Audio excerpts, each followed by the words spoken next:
Student होंगे जिनको ये प्रॉब्लम नहीं होगी कि पढ़ा हुआ याद नहीं रहता। हम पढ़ तो लेते हैं लेकिन फिर भूल जाते हैं। तो अगर हम भूल जाते हैं तो फिर हमारे पढ़ने का मतलब क्या निकला? ऐसे में सारी मेहनत बेकार चली जाती है। वैसे पहले मैं आपको बता दूं कि अगर आप पढ़ा हुआ याद नहीं रख पाते हैं तो इसका मतलब ये बिल्कुल भी नहीं है कि आपका दिमाग कमज़ोर है। सोचो अगर आपका दिमाग हर चीज़ को याद रखने लग जाए तो एक दिन में हमारे साथ में कितनी चीज़ें होती है। दिमाग का कचरा हो जाएगा अगर दिमाग सारी बातों को याद रखने लग जाए तो। वैसे हमारा मेन टॉपिक है कि हम पढ़ा हुआ याद कैसे रखें। अगर इस प्रॉब्लम का सोल्यूशन निकल गया तो आपका टाइम भी बचेगा और आपको रिजल्ट भी बहुत ज़्यादा मिलेगा। पढ़ा हुआ सब कुछ याद रखना मुश्किल है, लेकिन फिर भी काफ़ी हद तक हम इसे कंट्रोल कर सकते हैं, लेकिन पूरी तरीके से नहीं। मैं आपको 3 तरीके बताने वाला हूँ। अगर आप यूट्यूब पर गूगल पर सर्च करोगे तो आपको कई सारी टिप्स मिल जाएगी, लेकिन ये जो टिप्स मैं आपको बता रहा हूँ ये मेरे पर्सनल एक्सपीरियंस से और काफ़ी रिसर्च करने के बाद मैं आपको बता रहा हूँ। आप यकीन मानिए कि ये 3 टिप्स इतनी ज़्यादा इफेक्टिव है कि इनको यूज़ करने के बाद आपका टाइम भी बचेगा और आपको रिजल्ट भी 2 गुना मिलेगा। तो पहला जो पॉइंट है वो है स्टडी लेस स्टडी गुड। भले ही कम पढ़ो लेकिन अच्छा पढ़ो। विल परेटो ने इस दुनिया को एक महान सिद्धांत दिया जिसे कहा जाता है 80-20 का रूल्स। इन्होंने एक ऐसा नियम दिया जो कि दुनिया की हर वस्तु में हर जगह पाया जाता है। इन्होंने बताया कि आपके 20% एफर्ट्स आपके 80% रिजल्ट में कन्वर्ट होते हैं। इनका कहना है कि आप सिर्फ 20% चीज़ों पर फोकस करो, आपको 80% रिजल्ट सिर्फ इन्हीं से मिलेंगे। एग्जाम्पल के लिए विल परेटो बताते हैं कि दुनिया का 80% पैसा और ज़मीन इस दुनिया के 20% लोगों के पास में है। 80% क्राइम इस दुनिया के 20% लोग करते हैं। 80% ट्रैफिक इस दुनिया के 20% रोड पर होता है। और 80% टाइम हम 20% कपड़े पहनते हैं। और इस दुनिया की 80% अल्कोहल यानी शराब इस दुनिया के 20% शराबी पी जाते हैं। 80% भोजन इस दुनिया की 20% जमीन से निकलता है। 80% बारिश इस दुनिया के 20% बादलों से होती है। इस दुनिया के 80% इन्वेंशन इस दुनिया के 20% साइंटिस्ट ने किए हैं। और सिर्फ यहीं तक नहीं, यही आंकड़ा हमारे अपने यूट्यूब चैनल पर भी लागू होता है। 80% वॉच टाइम उन लोगों से आता है जिन्होंने इस चैनल को सब्सक्राइब नहीं किया है। कहीं आप भी तो उन 80% लोगों में से नहीं हो। और सबसे इम्पोर्टेंट फैक्ट कि 80% रिजल्ट हमारे 20% एक्शन से आता है। और यही रूल आपके एग्जाम में और आपकी पढ़ाई में भी लागू होता है। आपके सिलेबस का पढ़ा हुआ 20% आपको 80% दिलवा सकता है। तो आप 20% मोस्ट इंपॉर्टेंट चीज़ों को निकालें और उनको पढ़ें, और वही 20% चीज़ें आपको 80% रिजल्ट दिलवा सकती है। और आपने जो 20% निकाला है वो आपके सिलेबस के कंपैरिजन में बहुत ही कम है। तो ये जो कम है ना, इसको बहुत ही अच्छे से करो। और यही था हमारा first point, study less and study good.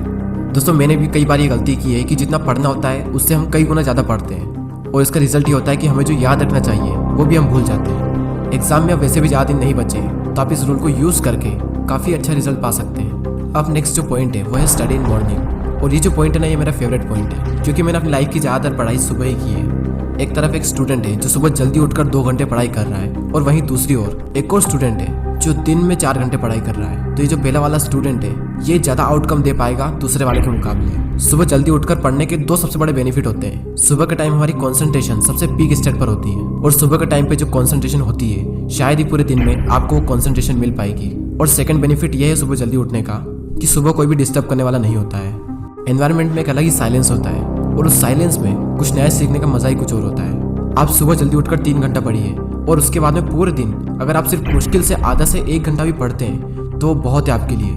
कहने को तो लोग 8-10 घंटे पढ़ते हैं, लेकिन जो 2-3 घंटे की मेन पढ़ाई जो होती है कॉन्सेंट्रेशन के साथ में, वही सबसे मेन चीज़ होती है। बाकी सब दिखावा है। हमारे देश के प्राइम मिनिस्टर मोदी जी ने भी सुबह जल्दी उठकर पढ़ने को कहा है। एक रीजनेबली सुबह सूर्योदय के पहले अगर तैयार हो करके पढ़ना शुरू करते हैं तो पूरी तरह आप बिल्कुल मन से एकदम तंदुरुस्त होते हैं। जैसे बारिश के बाद आसमान कैसा साफ नजर आता है।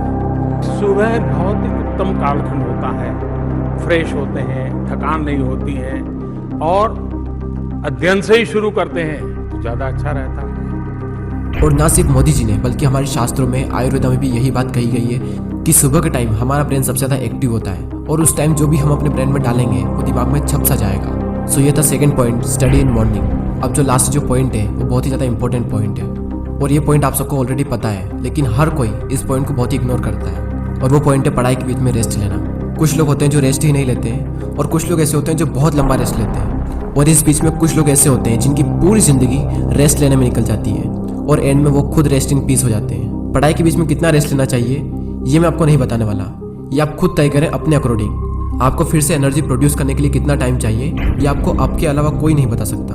जितनी इंपॉर्टेंस हम अपनी पढ़ाई को देते हैं उतनी ही ज़्यादा इंपॉर्टेंस हमें रेस्ट को भी देनी चाहिए। क्योंकि रेस्ट ही वो चीज़ है जिसकी वजह से हम पढ़ पा रहे हैं। हम एक दिन में जागते भी हैं और सोते भी हैं। तो उसी तरीके से अगर आप काम कर रहे हैं तो काम के बीच में रेस्ट लेना भी बहुत ज़रूरी है। और हाँ, ये गलती बिल्कुल मत करना कि अगर आपका एक बार पढ़ाई में मन लग गया तो लगातार पढ़े जा रहे हैं, लेकिन बाद में एक टाइम ऐसा आएगा जब आपका बिल्कुल भी मन नहीं लगेगा रेस्ट लेने के बाद भी। जब एक बार पढ़ाई में मन लग जाता है तो हम इतना पढ़ते हैं कि हम अपने दिमाग को ही पूरी तरीके से थका देते हैं और हालत ऐसी हो जाती है कि फिर से पढ़ने का मन ही नहीं करता। आपने पढ़ना शुरू किया, आपका मन लगा, अब थोड़ी देर बाद आपको रेस्ट लेना चाहिए, लेकिन आपको लगता है कि मैं भी और पढ़ सकता हूँ। तो उस फीलिंग को बनाए रखें और रेस्ट लें और फिर दोबारा उसी फीलिंग के साथ में अपनी पढ़ाई शुरू कर दो। अगर आप चाहें तो आप पोमोडोरो टेक्निक का यूज़ भी कर सकते हैं। पोमोडोरो एक बहुत ही सिंपल टेक्निक है। आपको जो भी काम करना है उस काम को आपको 25-25 मिनट के 4 ब्लॉक्स में डिवाइड करना है और हर 25 मिनट के ब्लॉक्स में आपको 5 मिनट का ब्रेक लेना है और 1 घंटा होने के बाद में आपको 15 मिनट का रेस्ट लेना है और फिर से आपको यही सब करना है। और इस टेक्निक का यूज़ करके आप काफ़ी लंबे टाइम तक और काफ़ी अच्छे से स्टडी कर सकते हैं।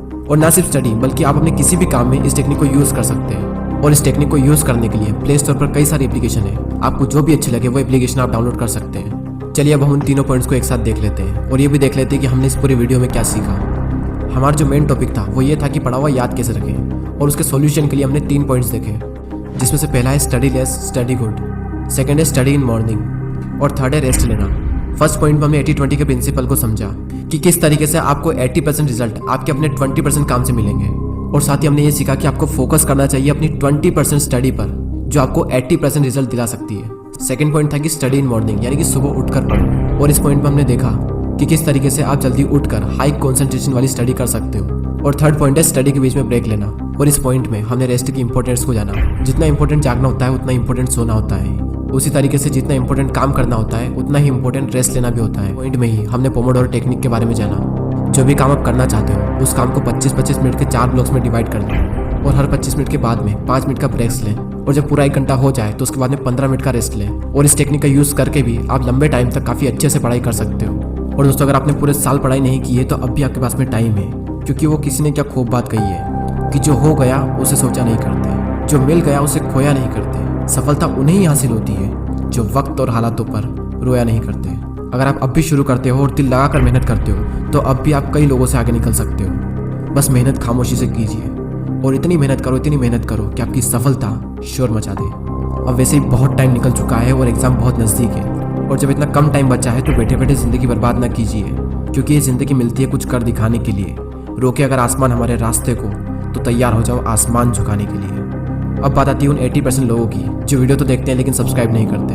यूट्यूब पर आपको वीडियो बिल्कुल फ्री में मिल रहा है और सब्सक्राइब करने का भी यूट्यूब आपसे पैसा नहीं लेता है, तो फिर मैं ये सोचता हूँ कि आप सब्सक्राइब क्यों नहीं करते। दोस्तों, बहुत मेहनत लगती है वीडियोस बनाने में। आपका एक सब्सक्राइब और एक कमेंट मुझे बहुत मोटिवेट करता है आने वाले टाइम में इससे भी अच्छे वीडियोस बनाने के लिए।